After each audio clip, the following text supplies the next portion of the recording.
This is update for May 24, 2023, day 455 of the war, end of the date update. This is also catch up for 23 and 22. So I'm going to start today with, as always, with sort of strategic developments, and then we're going to switch to Ukraine, to the front line in Ukraine. So as I always do, favorite topic is China, Russia, Iran, and the West. And so the first one is there is some misconception or somehow in the West that there will be some kind of like improvement in relationship with China or anything like that. So I don't think it's going to happen. Very simple answer is that U.S. refused to lift sanctions from Chinese Minister of Defense, so which obviously tells you everything. Where there's not going to be any kind of reduction in tensions. China retaliated, sanctioned Micron Technologies, which is not critical semiconductor manufacturer. They will probably never do the same with Nvidia because it is critical for China. Nevertheless, where they can hit, they hit.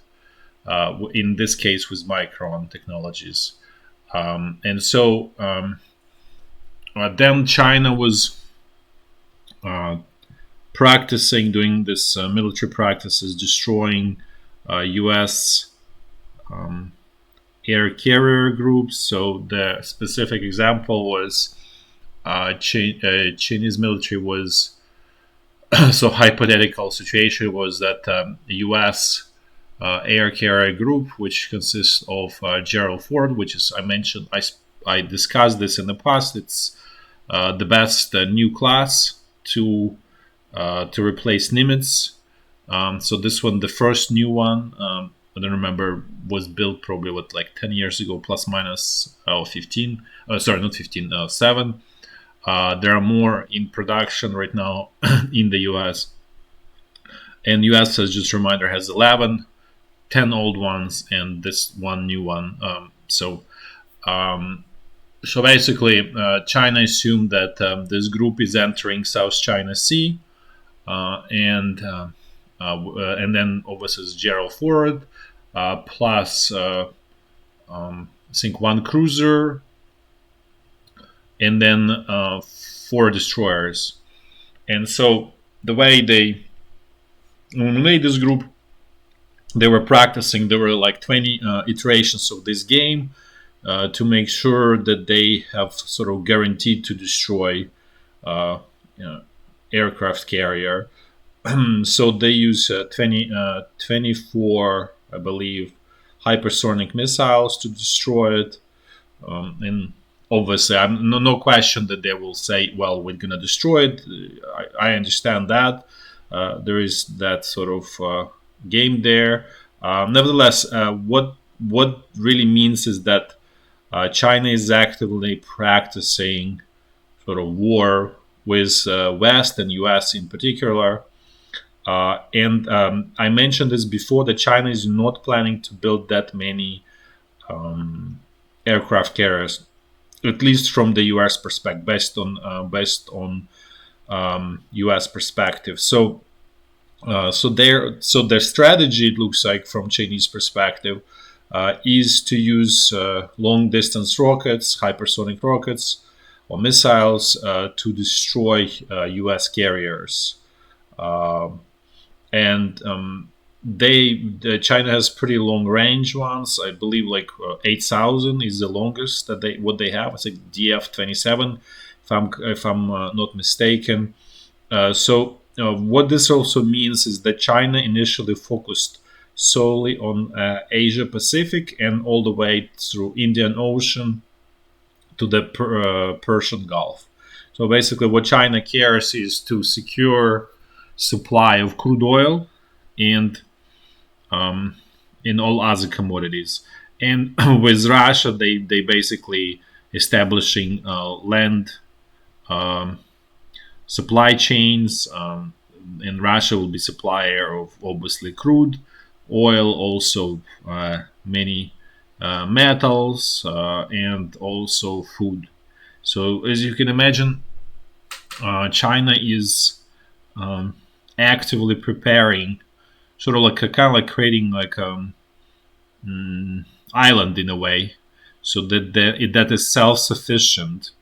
So even if US is still controlling, and not US, just generally West plus UK, they control sort of the sea.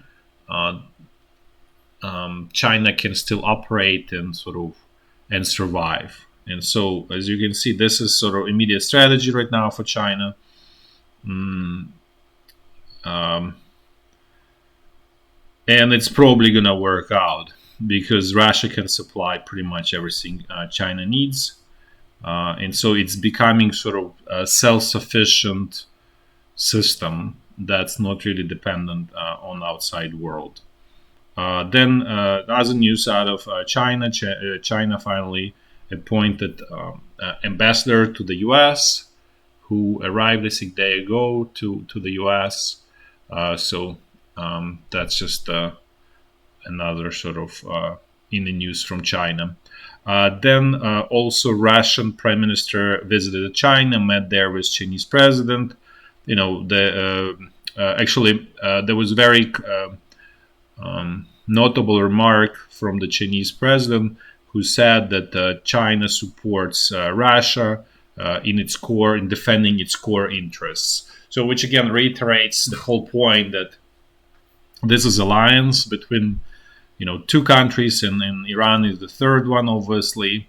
And to actually confirm that Iran is the third one, the Russian head of central bank went to meet with Iranian head of central bank, where they met in Iran, and they were discussing establishing payment system between the direct payment system between two countries.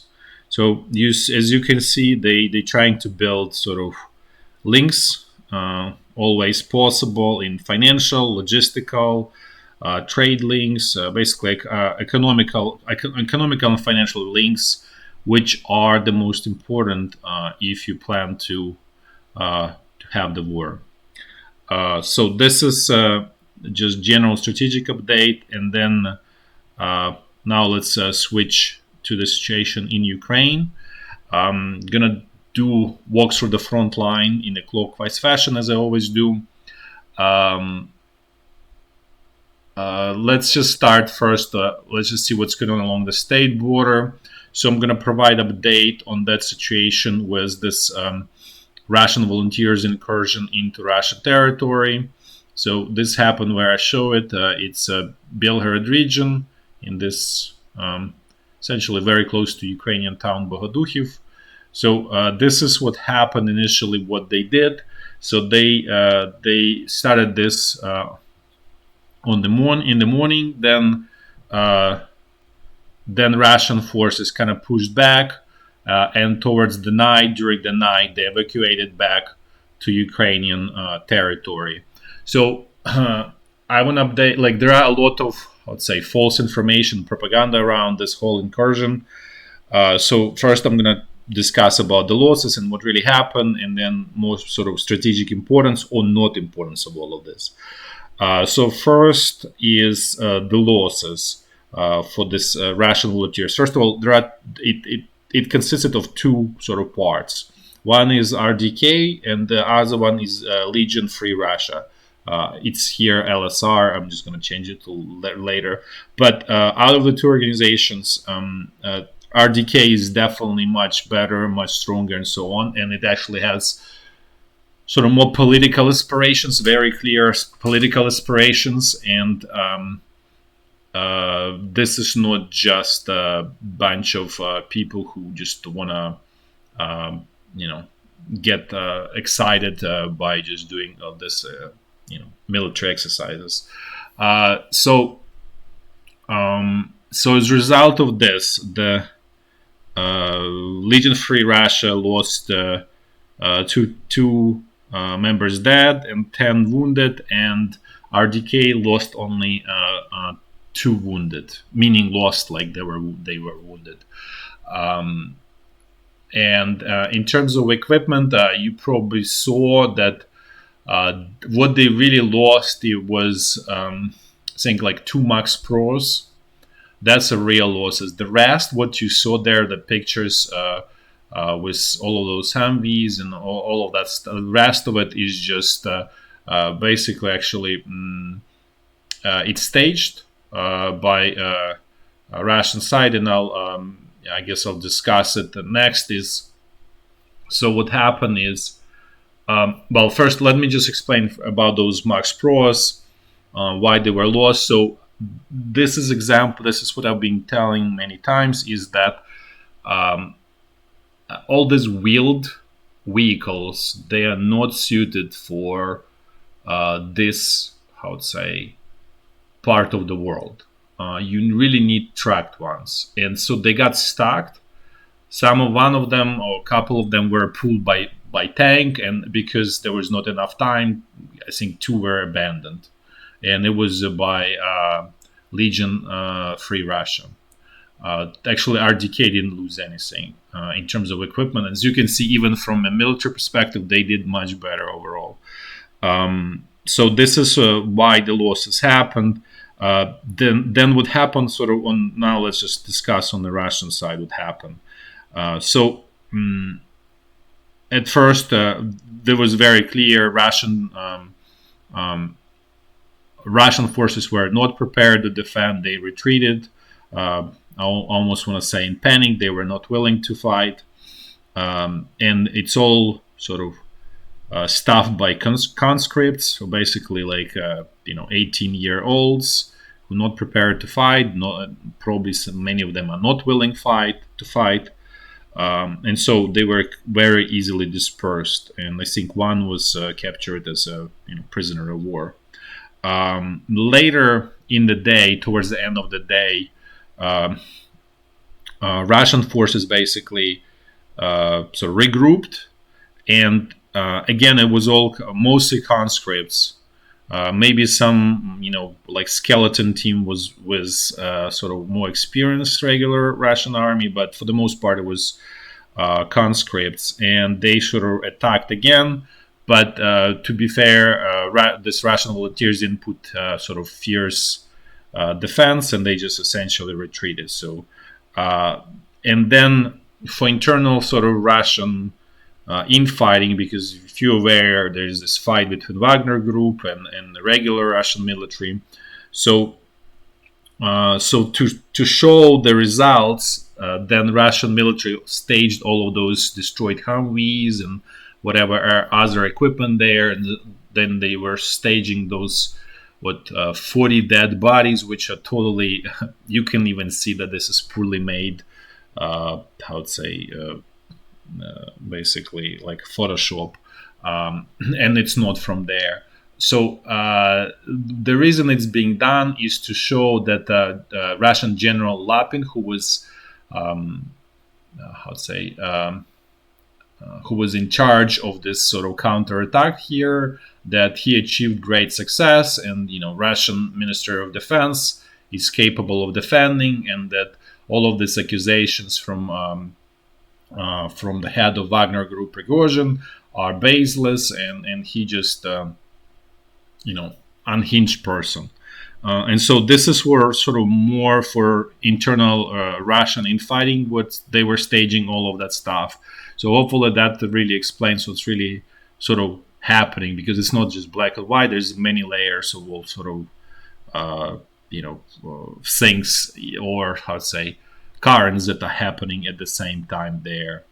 And in terms of how it's being done, is this basically in terms of Russian counterattack, it's really just they were pushing these conscripts who were not willing to go forward, and basically this general was walking among conscripts and pushing them to move forward and to attack, which is obviously kind of tells you everything you need to understand, that it doesn't really work there. You can see that Russian side is completely unprepared. However, as I think one of the viewers said, that this was completely, how let's say, unintelligent sort of action. And at first I said, like, okay, let's just wait what happens. Based on what happened right now, I kind of tend to agree with him at this point, because this incursion didn't achieve really anything. If this Russian volunteers and Ukrainian troops were to hold on to this Kazinko, even capture Gryvoron, then that may force Russian Ministry of Defense to pull, battle-tested Russian units from the front line actually in Ukraine and bring it here, and that could have been used as opportunity to for the launch of Ukrainian offensive. But none of that happened. They just withdrew. So, and Russian side, all they did, they just brought this General Lapin. That was probably not what you. It's best if he stays on the front line in Ukraine, because he is a terrible commander, and so you kind of pull terrible commander from the front line. And then Russian troops, all they did, they essentially used conscript, like huge number of conscripts, and that's it. So, which anyways now, everybody knows that this Ukrainian-Russian border is manned by Russian conscripts on the Russian side. So there's no surprises there, and so it didn't really achieve pretty much anything. Unfortunately, two Russian volunteers died in the process. So in general, this could have been a great idea, especially if it had been done on many sections of the front line, and Ukrainian forces would hold on to their gains to force withdrawal of Russian troops from the front line, and then, as I said, then using that weakness to hit at weak points. Then this whole thing makes sense. Unfortunately, didn't go that way, and from that, then that's why I'm saying that this whole activity was basically for nothing, essentially, just a PR show. That's just as you know, I'm always happy to say that all these PR shows are waste of resources and don't lead to anything. Actually, lead to defeat, if anything. Again, the viewer was correct, and sort of I sort of stand corrected, and I side with him at this point. But I saw there would be a little bit more intelligent from Ukrainian side. Now since we discussed that, now let's move to the North Lugansk front line and see what's going on there. It's pretty much quiet. There are some tactical Russian attempts right north of Kupiansk. They actually are managed to get to clear the eastern side of a Skill River there. So they basically on Ukrainian troops now on the western side. There's nothing major. I mentioned about this before, that essentially the western side is higher and the eastern side is kind of flat. So holding on to that, area is essentially doesn't give Russian side anything. But otherwise, it's pretty quiet on North Luhansk front line. Now let's move to North Donbass and see what's going on there. The northern part is pretty quiet, and I'm actually kind of just move to the straight to Bakhmut. Actually, let me just do this one, because that map is a little bit incorrect. So what's happening is there are two things. Well, basically there is Ukrainian attempts to attack straight north and straight south of Bakhmut, with a very, I'd say, obvious task of, basically very primitive idea of encircling Bakhmut, which is very obvious to the Russian side, and so they putting sort of reinforcements. Even the 4th Brigade is heavily decimated and basically not capable. I'm sure there is something is here now to replace them. So I just don't know what it is.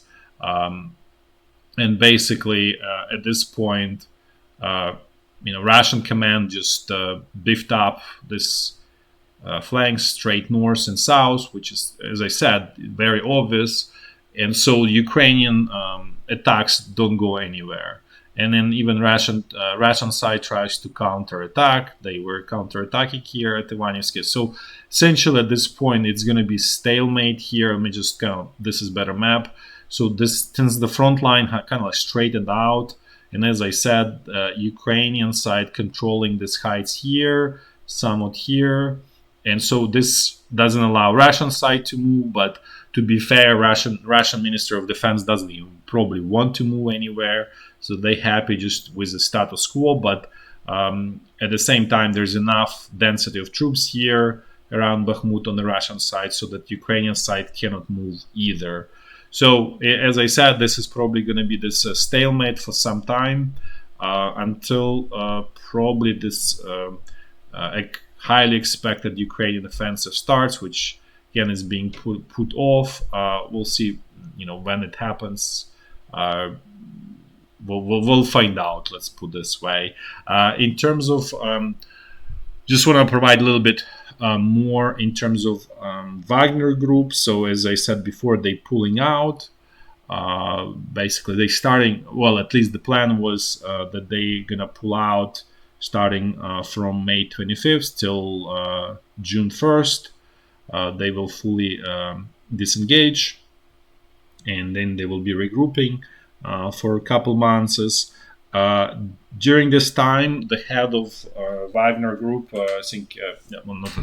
yesterday on 23rd, and today he's very active giving speeches and very clear that he has political aspiration to lead Russia. And I would say one thing out of all of his speeches, he is extremely capable. He is, 10 times, 100 times better than current Russian president. If he gets into power in Russia, it's going to be Russia is going to become much, much, much stronger and dangerous sort of competitor or the side of the war for Ukraine. And I would say in that case, given how bad Ukrainian leadership is, chances are close to zero for Ukraine.